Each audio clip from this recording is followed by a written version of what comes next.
एक आदमी को एक शादी में जाना था, पर वह जाना नहीं चाहता था।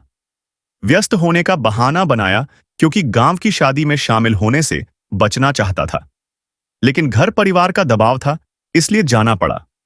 शादी के दिन सुबह शादी के काम से बचने के लिए वह सैर करने के बहाने 2-3 किलोमीटर दूर जाकर गांव को जाने वाली रोड पर बैठा हुआ था। हल्की हवा और सुबह का सुहाना मौसम बहुत ही अच्छा लग रहा था। पास के खेतों में कुछ गाय चारा खा रही थी कि तभी वहां एक लग्जरी गाड़ी आकर रुकी और उसमें से एक वृद्ध उतरे। अमीरी उसके लिबास और व्यक्तित्व दोनों बयां कर रहे थे। वे एक बैग कुछ दूर पर ही एक सीमेंट के चबूतरे पर बैठ गए। बैग चबूतरे पर उंडेल दिया, उसमें गुड्ड भरा हुआ था। अब उन्होंने आओ आओ करके पास में ही खड्डी ओर बैठी गायों को बुलाया। सभी गाय पलक झपकते ही उन बुजुर्ग के इर्द गिर्द ठीक ऐसे ही आ गई जैसे कई महीनों बाद बच्चे अपने माँ बाप को घेर लेते हैं।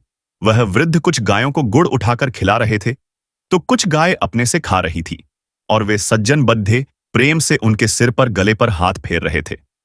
कुछ ही देर में गाय अधिकांश गुद्द खाकर चली गई। इसके बाद जो हुआ वो कुछ अजीब ही था। जो कोई वो दृश्य देखे तो उसे जिंदगी भर नहीं भुला सकता। हुआ यूं कि गायों के गुड़ खाने के बाद जो गुद्द बच गया था, वो बुजुर्ग उन टुकड़ों को उठा उठाकर खाने लगे। उनको यह करते देखकर वह आदमी अचंभित हुआ, पर उन्होंने बिना किसी परवाह के कई टुकड़े खाए और अपनी गाड़ी की ओर चल पड़े।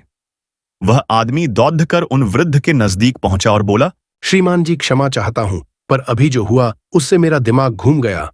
क्या आप मेरी इस जिज्ञासा को शांत करेंगे कि आपने इतने अमीर होकर भी गाय का झूठा गुड़ क्यों खाया? उनके चेहरे पर अब हल्की सी मुस्कान उभरी। उन्होंने कार का गेट वापस बंद किया और उस व्यक्ति के कंधे पर हाथ रख वापस सीमेंट के चबूतरे पर आ बैठे और बोले, ये बात आज से कोई 40 साल पहले की है। उस वक्त मैं 22 साल का था। घर में जबरदस्त आंतरिक कलह के कारण मैं घर से भाग आया था, परंतु दुर्भाग्यवश ट्रेन में कोई मेरा सारा सामान और पैसे चुरा ले गया। इस अजनबी से छोटे शहर में मेरा कोई नहीं था।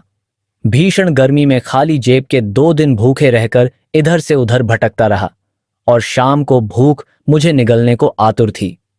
तब इसी जगह ऐसी ही एक गाय को एक महानुभाव गुड़ डालकर चले गए। यहां एक पीपल का पेड़ हुआ करता था, तब चबूतरा नहीं था।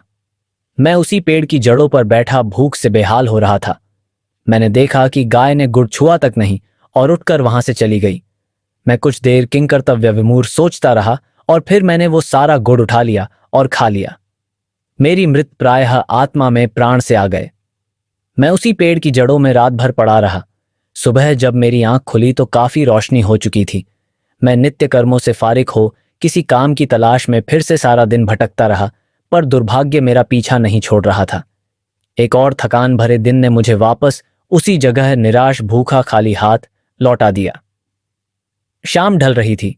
कल और आज में कुछ भी तो नहीं बदला था। वही पीपल, वही भूखा मैं और वही गाय।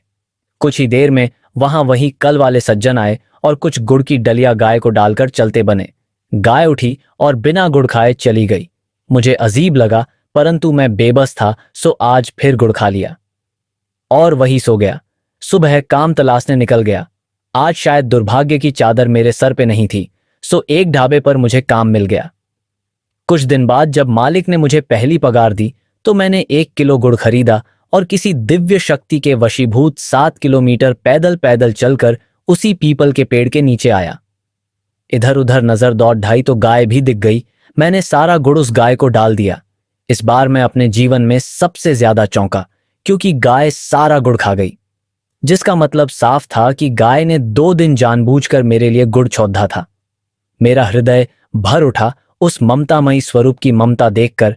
मैं रोता हुआ वापस ढाबे पे पहुंचा और बहुत सोचता रहा। फिर एक दिन मुझे एक फर्म में नौकरी भी मिल गई। दिन पर दिन मैं उन्नति और तरक्की के शिखर चढ़ता गया। शादी हुई, बच्चे हुए। आज मैं खुद की 5 फर्म का मालिक हूं। जीवन की इस लंबी यात्रा में मैंने कभी भी उस गाय माता को नहीं भुलाया। मैं अक्सर यहां आता हूं और इन गायों को गुड़ डालकर इनका झूठा गुड़ खाता हूं।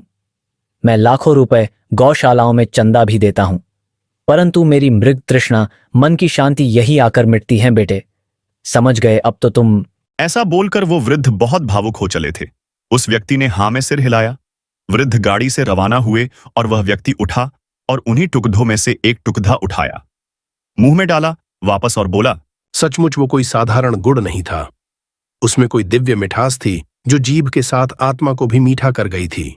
और फिर वह व्यक्ति घर आकर गाय के बारे में जानने के लिए कुछ किताबें पढ़ ही तो जाना कि गाय गोलोक की एक अमूल्य निधि है, जिसकी रचना भगवान ने मनुष्यों के कल्याणार्थ आशीर्वाद रूप से की है। ऋग्वेद में गौ को अदिति कहा गया है।